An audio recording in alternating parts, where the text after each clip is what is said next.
dans une nouvelle vidéo. Je suis super contente de vous retrouver pour cette vidéo du mois de mai. Aujourd'hui, on se retrouve avec 5 conseils pour adapter son alimentation à la fois à ses préférences et à ses objectifs d'entraînement. C'est parti! Donc, dans un premier temps, pour adapter son alimentation à son objectif, il faut que l'objectif soit bien défini. Et ça, c'est essentiel. Donc, il faut que votre objectif d'entraînement soit bien défini. Et pour ça, on fait appel à un coach sportif. Je vous mets tous les liens dans la description du site On n'est pas chez Mémé, Stéphanie Michéa, coach sportif. Tout est dans la description. N'hésitez pas à aller faire un tour. Définir un objectif est indispensable pour le réussir. Après, on mettra un plan d'action pour le mettre en place et pour atteindre cet objectif. Un objectif de prise de masse, un objectif de perte de poids, un objectif de sèche de masse grasse. Ces 3 objectifs, c'est des exemples, mais ce sont 3 objectifs bien distincts avec des plans d'action bien distincts aussi. Un autre point qui semble quand même bien essentiel pour adapter son alimentation à ses goûts alimentaires, c'est de connaître ses goûts et de ne pas se forcer. Oui, je sais, tout le monde vous dit, il faut goûter tout, il faut goûter tout. Alors oui, je suis d'accord, c'est bien de goûter une fois de tout.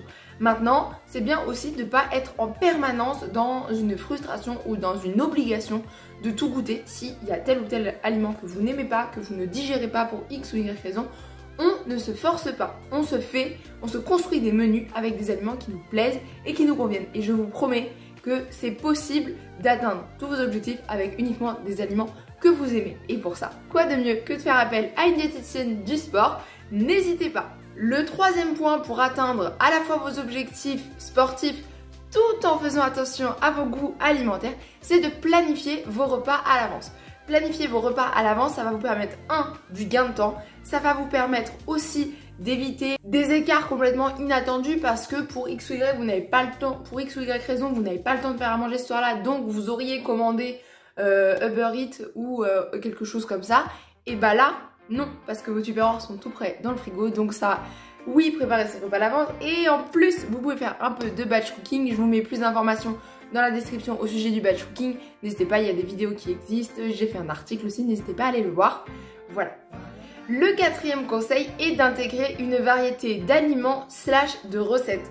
Intégrer une variété d'aliments dans votre alimentation, aliments ou recettes, ça va vous permettre d'avoir une diète qui n'est pas trop monotone et donc beaucoup plus simple à suivre au quotidien. L'idée, je vous le rappelle encore une fois, c'est de ne surtout pas installer de frustration dans votre régime alimentaire parce que qui dit frustration, dit compliqué à tenir sur le long terme, dit craquage. Et enfin, le dernier conseil, c'est d'être indulgent avec vous-même. Soyez flexible, ne vous auto-flagellez pas sur des potentiels écarts, et je mets des gros guillemets sur ce mot écart parce que pour moi tout rentre dans une alimentation équilibrée. Je vous le rappelle, l'équilibre alimentaire se construit sur le long terme, donc il est indispensable d'être indulgent avec vous-même et parfois il y a des repas qui sont pas prévus dans la diète et qui tombent à ce moment-là, et c'est pas grave, on prend plaisir à les manger et tout va bien se passer.